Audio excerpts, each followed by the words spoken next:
tardes a todos los que están presentes. Yo soy la doctora Azucena, soy médico general, a punto de terminar mi especialidad y estamos aquí para poder administrar una clase en base a lo que sería el papel, el rol que hace el médico general en el atendimiento de pacientes psiquiátricos, ¿verdad? Urgencias psiquiátricas.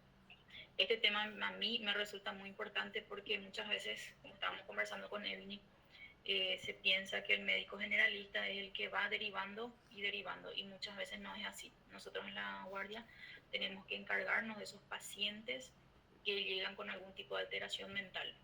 Por eso es importante.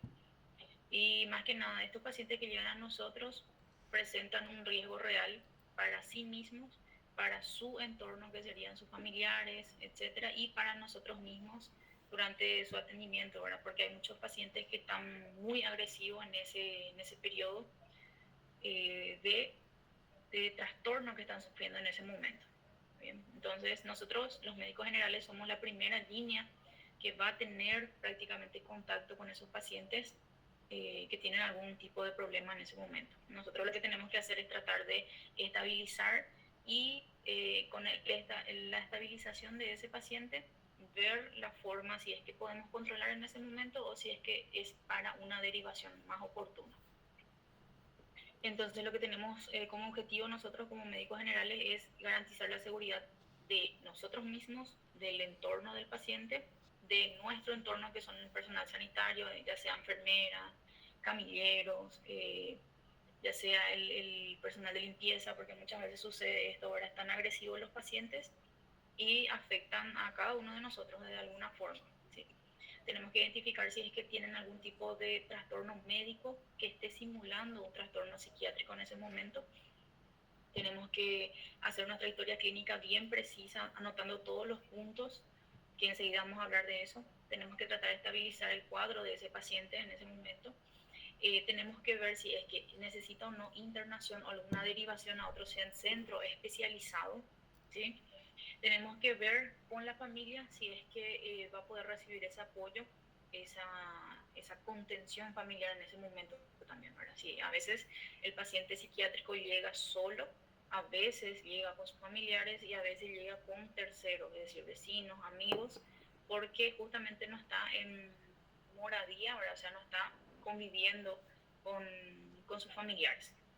Entonces, el primer punto que nosotros tenemos que tener es cuando recibimos un paciente pediátrico, psiquiátrico, es primero que nada protegernos a nosotros mismos, ¿está bien? Y proteger al paciente a veces de él mismo, porque algunos pacientes llegan con ideaciones suicidas. Entonces, eso es algo que tenemos que tener en cuenta también, ¿sí? Evaluar el ambiente, si es seguro. ¿Qué quiere decir con esto? Evaluar si el paciente no posee algún tipo de objetos que pueda poner en peligro su propia vida, ¿sí? A veces, por ejemplo, llegan pacientes con vidrios, ¿sí? Con botellas rotas. Algunos pacientes vienen con el cuchillo, la faca pequeña, ¿sí? Algunos pacientes llegan con armas, llegó a pasar eso. Entonces, en el hospital, y muchas veces en el hospital, ustedes saben, ¿verdad? Llegan los pacientes y no van a estar revisando cada uno de los bolsillos de los pacientes. Entonces, sucede muchas veces que traen objetos peligrosos en el hospital. Tenemos que tratar de mantener una distancia física de ese paciente. Hay muchas veces que los pacientes entran en un cuadro psicótico y piensan o tienen así delirios, a veces de persecución. Entonces, si nosotros nos acercamos a ellos de forma muy así, contacto muy cercano, ellos piensan que nosotros vamos a damnificarles a ellos. Entonces, hay que tratar de mantener esa distancia física también con los pacientes y no confrontar, es decir, no hacer de menos el cuadro que está teniendo en ese momento el paciente, ¿sí? Y otra cosa, a veces nos enfocamos directo en la parte psiquiátrica, pero olvidamos el ABCDE, que también incluye justamente la valoración psiquiátrica, ¿sí? A veces no olvidamos, que son el A de vías aéreas, B de respiración, C de circulación, D de déficit neurológico y E de entorno. Vamos a empezar por el A. En el A, en la parte psiquiátrica, es importante porque hay muchos pacientes que, por ejemplo, sufren convulsiones, ¿está bien? Sufren sobredosis de algunas sustancias, y estos pacientes que llegan así junto a nosotros intoxicados o sufriendo tipos de convulsiones Muchas veces el paciente que pasó durante un periodo de convulsión fica así medio confuso, está somnoliento y ellos pierden algunos reflejos, inclusive se orinan, nosotros tenemos que cuidar el pudor del paciente o llegan con sustancias, como le digo, intoxicados y tienen que tener ese cuidado para que no broncoaspiren, no se ahogue con su propio vómito o alimentación justamente, ¿verdad? Entonces, cuando el paciente, por ejemplo, está intoxicado con algo, el paciente psiquiátrico muchas veces consume benzodiazepinas, tipo alprazolam, clonazepam, midazolam, lorazepam, todo lo que termina en PAM prácticamente, ¿verdad? El paciente llega con nosotros y el centro respiratorio de esos pacientes muchas veces está muy deprimido. Entonces lo que hace es que la lengua obstruya las vías aéreas y eso pueda causar el compromiso de la vía aérea del paciente, ¿sí? Eso es algo que nosotros tenemos que tener muy en cuenta cuando llega el paciente en camilla. Muchas veces está así con líquido en el entorno de la boca, o nosotros enfocarnos directamente en su vía aérea, abrir la boca para ver si no tiene nada adentro, ¿sí? O poner una posición de seguridad que sería lateralizar el rostro del paciente para que evitemos cualquier tipo de broncoaspiración. Si el paciente por acaso ya llega tan sonoliento que ni siquiera respira, no está consciente, nosotros tenemos que ver si es que el paciente ya no cayó en paro y ahí realizar los posteriores procedimientos. ¿Está bien? Me avisan por acaso si es que estoy yendo muy rápido, ¿está bien? Estoy yendo así al grano, al punto. Bueno, en respiración nosotros tenemos que ver justamente lo que estaba acabando de mencionar también, que sería pacientes que consumen benzodiazepinas, opioides. Ya les mencioné algunas benzodiazepinas, ¿verdad? Opioides muchas veces lo hacen con la intención de eh, suicidio mismo, o a veces justamente porque están pasando por momentos así depresivos, entonces en el intento de dormir muchas veces algunas personas se intoxican. ¿Está bien?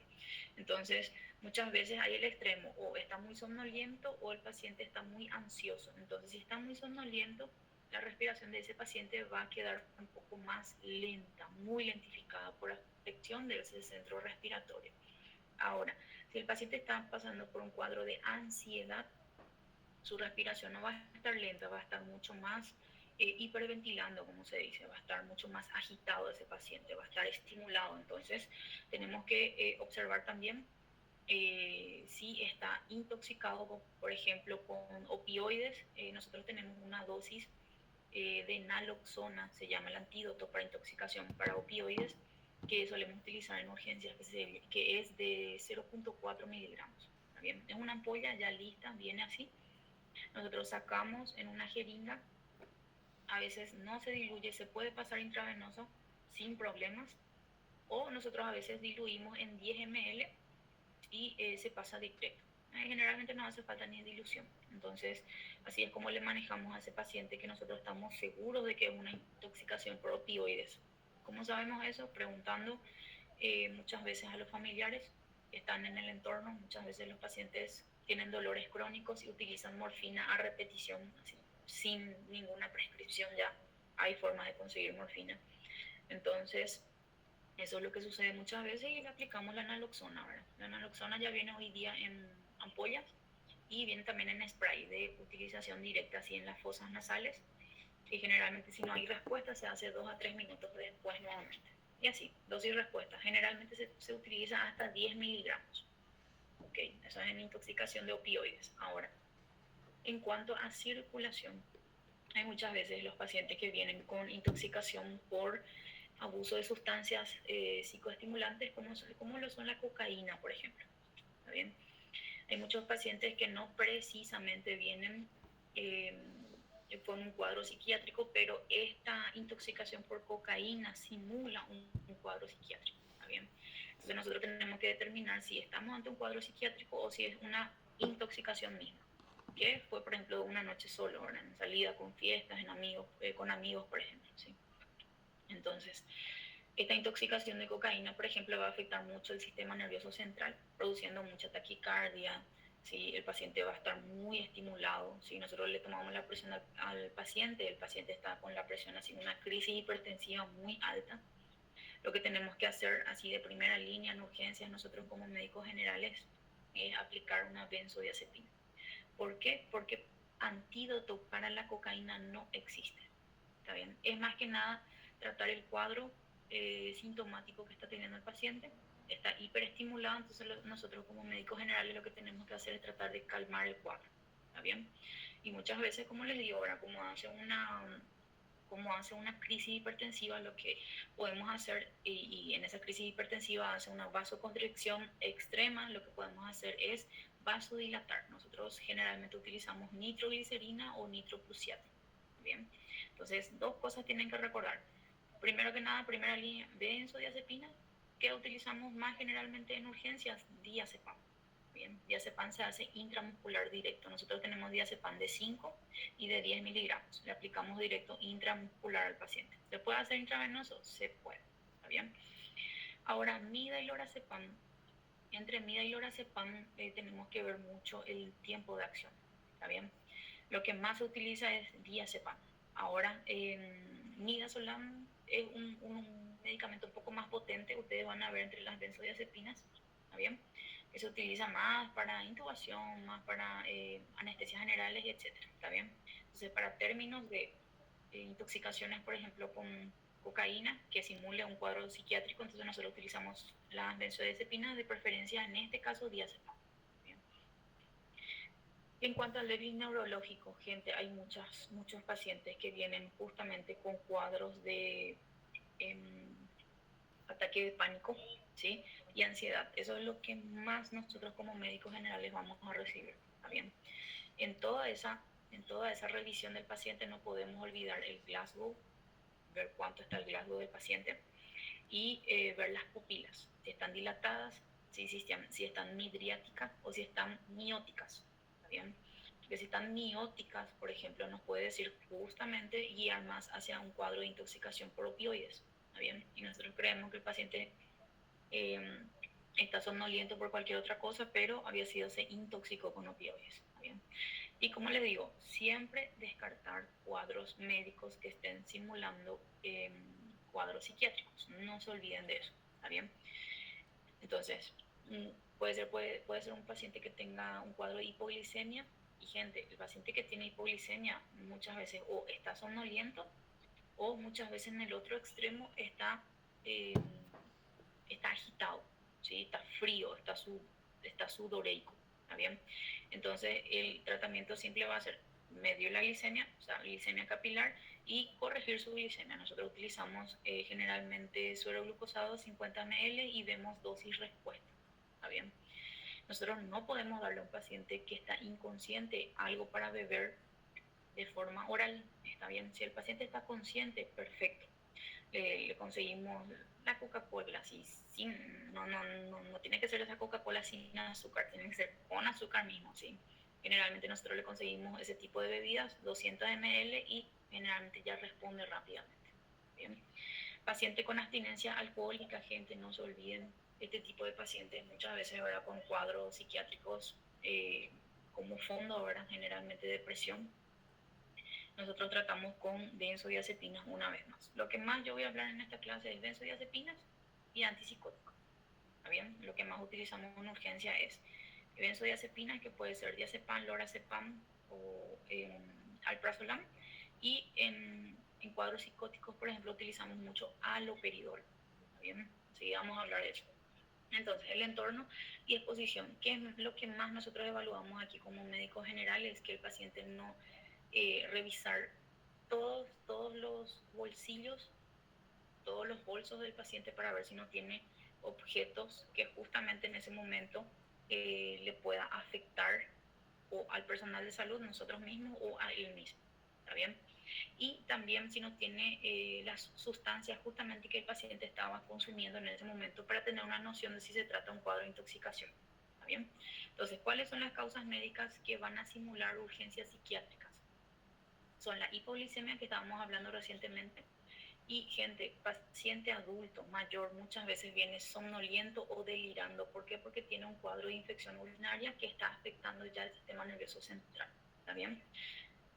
pacientes con hipopsia, con accidente cerebrovascular, traumas, por ejemplo, traumatismo cráneoencefálico. Había muchas veces el paciente va a estar agresivo. Intoxicaciones, ya hablamos un poco. Abstinencias, ¿sí? Trastornos metabólicos, como por ejemplo trastornos hidroelectrolíticos y algunos medicamentos. ¿Está bien? Entonces, nosotros como médicos generales tenemos que descartar todas las causas médicas primero para pensar directamente en lo que sería un cuadro psiquiátrico. ¿Está bien? Nosotros cuando llega el paciente, sí o sí tenemos que escribir una historia clínica detallada del por qué vino el paciente, cuándo empezó su cuadro, cómo evolucionó, si fue de forma gradual, si fue de forma súbita, si es que tiene ya algún diagnóstico previo psiquiátrico, si tiene un trastorno, por ejemplo, de bipolaridad, si tiene un trastorno depresivo, si tiene un trastorno psicótico, si tiene esquizofrenia, todo hay que escribir, ¿sí? Si es que es habitué de consumo de sustancias, no importa de qué sea drogas lícitas o ilícitas, tenemos que escribir como médicos generales. Si tiene alguna patología de base tipo diabetes, hipertensión, epilepsia, si es que, qué medicamento consume, ¿está bien?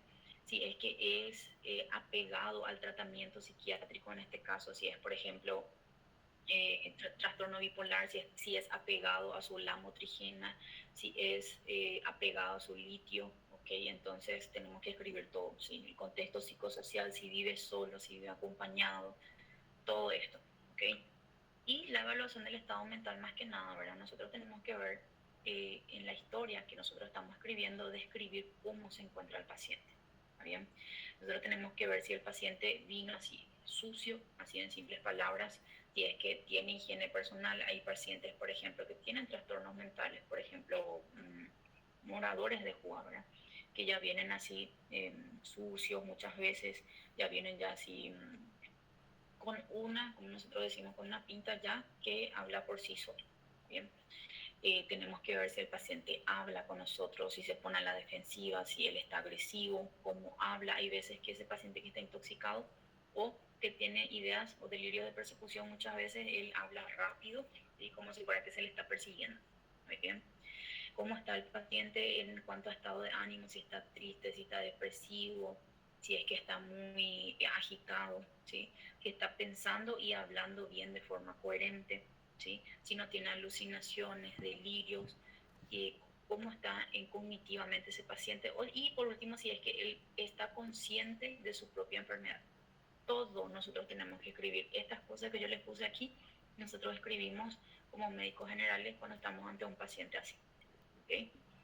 Entonces, más que nada importante eso. Esa historia para nosotros va a ser muy importante porque nos va a resguardar como médicos generales. ¿Está bien? Nos va a resguardar en el caso de que, por ejemplo, suceda algo y nos llegue alguna demanda, que nosotros escribamos todo, es muy importante. ¿Está bien? Entonces, ¿cuáles son las principales cosas yo escribí para ustedes que nos llegan a nosotros como médicos generales? ¿Sí?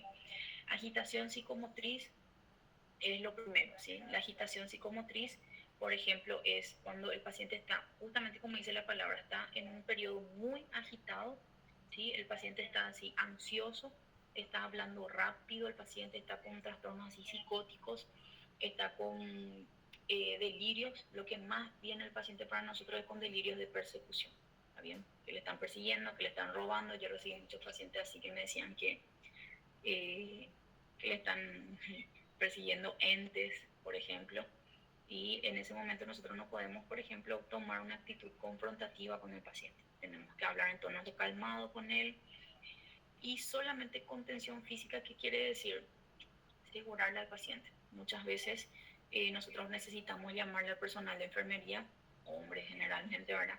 O personal de seguridad para que evitemos cualquier tipo de daño físico para nosotros. ¿Ok? Entonces, solo en caso de que el paciente esté muy agresivo, pedimos ayuda en ese aspecto. ¿Está bien? Puede ser muchas veces que necesite farmacoterapia, es decir, algunas medicinas que lo ayuden a tranquilizarse un poco más en cuanto a su agitación. ¿Está bien? Y buscar algunas medidas. Acá, por ejemplo, yo les puse, lo que más nosotros utilizamos es lorazepam de 1 a 2 miligramos. Esto podemos hacer tanto intramuscular como intravenoso. Y si es que tiene ya una causa psiquiátrica pura, es decir, está con un periodo de manía en cuanto a su esquizofrenia, utilizamos haloperidol 5 miligramos, gente, esto ya viene una ampolla lista, preparada. Hacemos intramuscular, así, la ampolla completa, y utilizamos también lorazepam en asociación. O sea que podemos utilizar cuando es una causa psiquiátrica pura, haloperidol más una benzodiazepina. ¿Okay?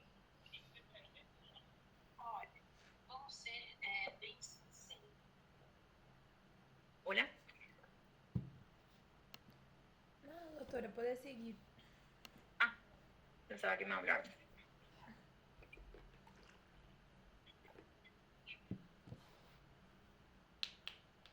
Un ratito, gente.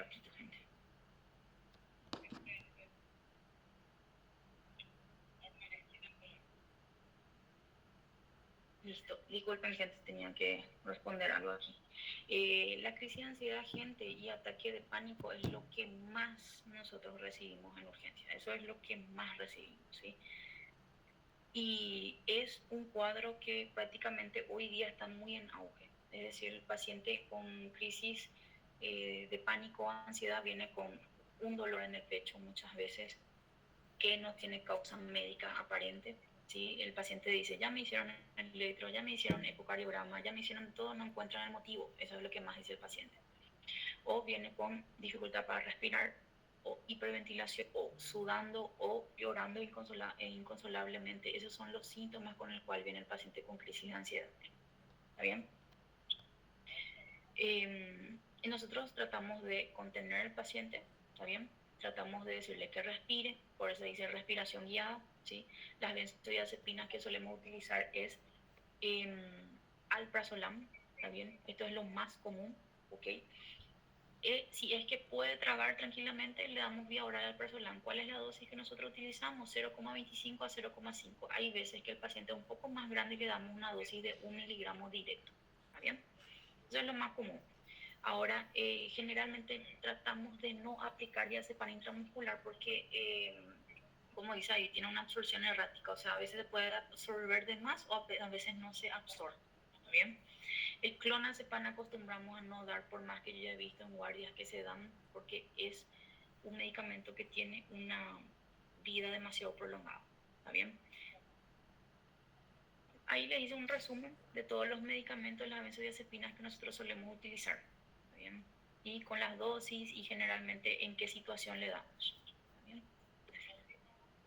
En los episodios psicóticos agudos, acá por ejemplo, si el paciente suele venir con alucinaciones, ¿sí? El paciente percibe muchas veces cosas que solamente él consigue ver, ¿está bien? Eso es lo que él más o menos describe, ¿está bien? Ideas delirantes, ¿sí? Generalmente nosotros utilizamos, lo que más utilizamos en trastornos psicóticos agudos, en periodo agudo, es haloperidol, ¿está bien? Bueno, porque muchas veces en este tipo de trastornos el paciente está muy agresivo y el haloperidol actúa gente rapidísimo, ¿está bien? Entonces, el haloperidol, una vez más, les repito, es una dosis de 5 miligramos intramuscular, ¿está bien?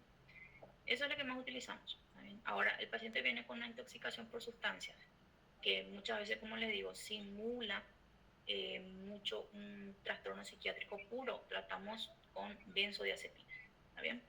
Entonces, eso es lo más común, ¿okay? Ahora, en delirio y confusión aguda, muchas veces el paciente tiene ideas delirantes, ¿sí? De que hay personas que le están persiguiendo para matarle muchas veces. Eso es lo más común, ¿sí?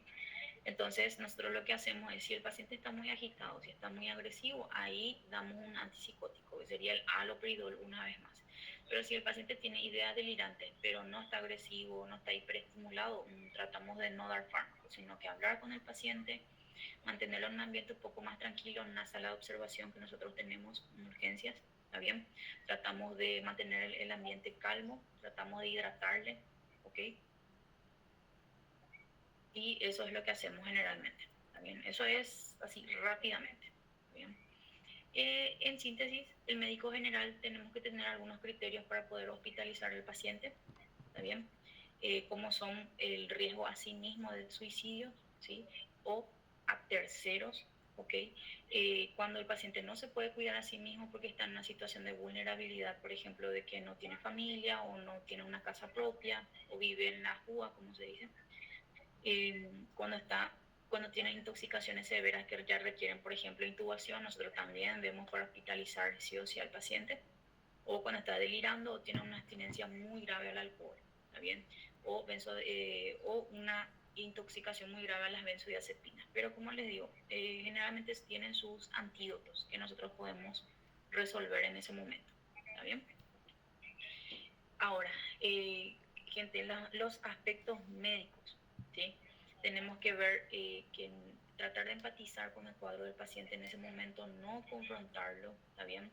La participación de la familia, tenemos que ayudarle a que la familia esté participando para que le dé apoyo en ese momento al paciente, ¿está bien? Respetar los derechos del paciente. Si el paciente quiere irse de alta, nosotros le hacemos firmar generalmente un consentimiento de alta voluntaria, ¿está bien? Eso muchas veces sucede, o que la familia misma quiera retirar al paciente, ¿está bien?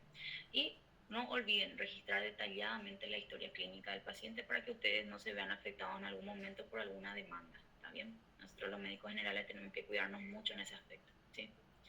Entonces, tenemos que ver cuándo es para derivar al paciente psiquiátrico, ¿está bien? No se olviden que cuando ustedes van a hacer una derivación tienen que escribir toda la historia clínica para que el doctor que va a recibir, en este caso el especialista, tenga una historia desde el inicio hasta el final, ¿está bien? Y que pueda realizar un plan específico para ese paciente, ¿está bien? El médico, entonces, no, el médico general en sí desempeña un papel que es crucial porque es el primero que tiene contacto con ese paciente psiquiátrico, ¿está bien? Y tenemos que tratar de estabilizar cualquier cuadro, ya sea médico o psiquiátrico en ese momento, y tomar la decisión de que si el paciente va a ficar internado o si es que vamos a derivar a un especialista psiquiátrico, ¿bien? Eso fue todo con respecto al papel que nosotros los médicos hacemos en el ámbito de un paciente que llega para nosotros con algún trastorno mental. ¿Tienen alguna duda? Doctor, Perdón por ir muy rápido. no, tranquilo, ¿puedes parar de compartir tu pantalla? Así podemos Sí. hacer uma conversação. Gente, às 8 horas a gente vai continuar nesse link e às 8 horas a gente vai iniciar uma mesa redonda com outros palestrantes. Bueno, yo anoté unas preguntas y las mejoré con ChatGPT porque se quedaron medio tontas. Pero, ¿cuál considera que es el error más frecuente que comete un médico general al enfrentar una urgencia psiquiátrica, doctor? ¿Me vuelves a repetir la pregunta, por favor? ¿Cuál es el error más frecuente que un médico general comete al confrontarse con un paciente psiquiátrico? ¿Cuál ¿Cuál es crees el error? el error que siempre realiza un médico general? Es, por ejemplo, dejar pasar muchas veces el cuadro mismo del paciente. O sea, que saben, les voy a ser muy sincera, muchas veces llegan estos pacientes a nosotros y hay muchos médicos que lo primero que dicen es un paciente H. ¿Qué significa el paciente H? Nosotros decimos paciente H al paciente que está entre aspas exagerando, ¿entienden? O sea, hacer de menos un cuadro que podría ser en ese momento algo muy grande, podría ser un cuadro médico. Imagínense, un paciente agresivo puede tener desde una meningitis hasta una encefalitis, ¿ok? Una vez llegó así un paciente, yo recuerdo cuando yo era interna, imagínense, que era una chica muy jovencita que tenía un cuadro así de agresividad extrema, tenía un cuadro así psicótico muy grande. ¿Y qué es lo primero que dijeron los doctores? Es una paciente H. Al día siguiente la paciente no mejoraba, continuaba siendo mucho más agresiva. Entonces, ¿qué pasó en ese contexto? Se dejó pasar mucho tiempo y la infección que ella tenía, porque era una meningitis que pasó a una encefalitis, fue empeorando cada vez más. ¿Entienden? O sea, el máximo error que nosotros como médicos tenemos es hacer muy de menos las enfermedades psiquiátricas y también de origen médico. Por eso yo traté de enfocar mucho que no se olviden de descartar situaciones médicas que estén simulando situaciones psiquiátricas. Ese es el primer error que yo veo. Decime un poco en tu experiencia como médica general en la urgencia. Yo sé que para manejar el paciente con una afectación psiquiátrica es difícil luego y que muchos, como vos dijiste, asignan para salir de alta, pero se hace una orientación a la red de apoyo que siga, no sé, mira un poco mamá, mira un poco papá, qué podemos hacer, qué no se puede hacer. Se suele enfocar en eso, en hablar con la familia cuando el paciente se va de alta, o eso no suele pasar. Yo en teoría como médica generalmente trato de orientar al familiar, ¿verdad? Porque el paciente mismo no está apto para decidir su alta, primero que nada, ¿está bien?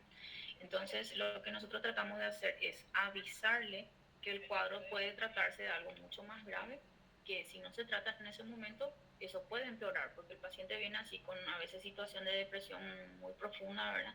El paciente intentó suicidarse y el mismo paciente quiere darse de alta, ¿entienden? Entonces la familia tiene que estar más como un círculo de apoyo para el paciente para que no intente otra vez una ideación suicida, ¿entienden? Entonces, a veces se toma a la ligera el tema de dar de alta al paciente, pero eso esconde mucho las ideas que el paciente tiene posteriormente para que cometa ese tipo de situación otra vez, porque el paciente se autolesiona, se corta muchas veces y eso es cosa que nosotros tenemos que cuidar como médicos y aconsejar. Generalmente se hace. Yo sé que es difícil diferenciar una depresión unipolar de una depresión bipolar, que solo con la depresión no se puede decir, ah, es una depresión mayor, es una depresión bipolar, y no se suele usar algunos fármacos, ¿verdad? Se suele Uh-huh. utilizar en general inhibidores del recaptador de serotonina, ¿verdad, doctora? Sí, esos son los que más utilizamos.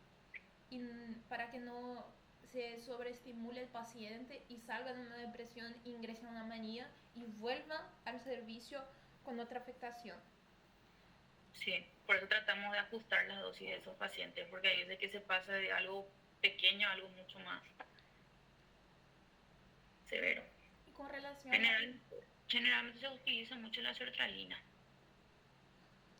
la sertralina, yo veo que no es tan costoso así que hay en el sistema público, que los pacientes logran alcanzar el tratamiento.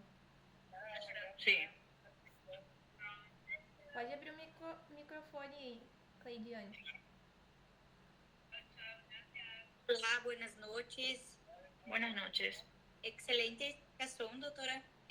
Eu vou falar em português. Sí, pues.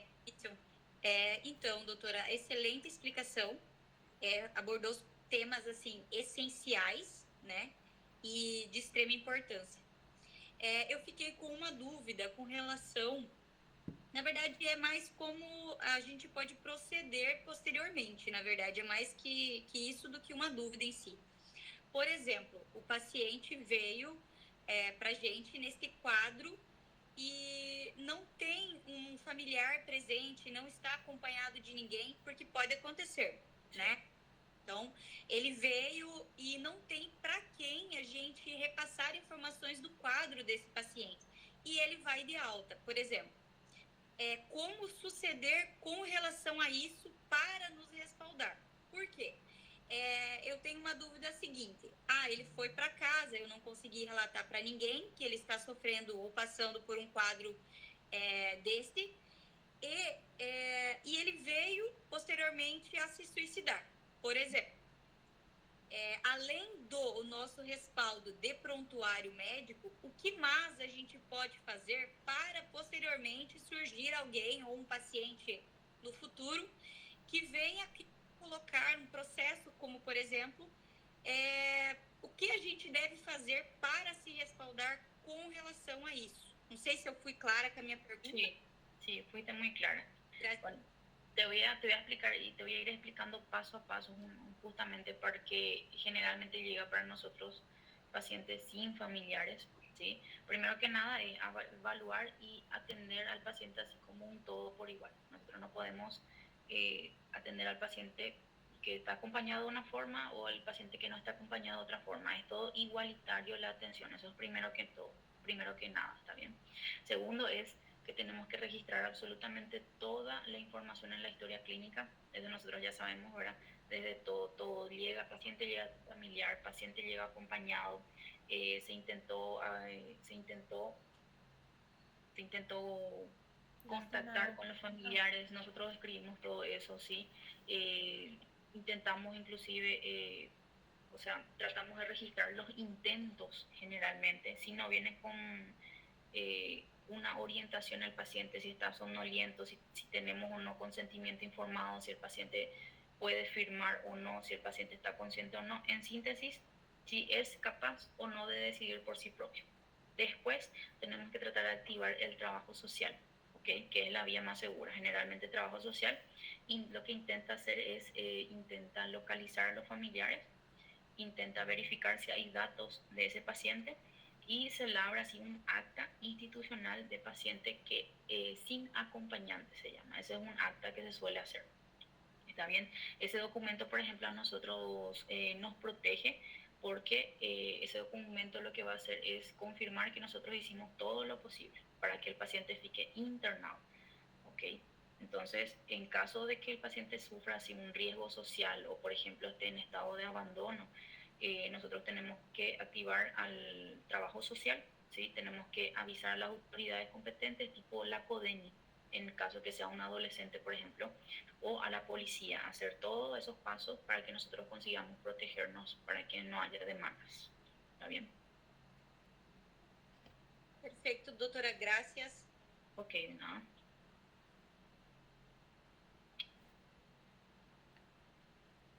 Alguém tem mais alguma consulta, alguma pergunta?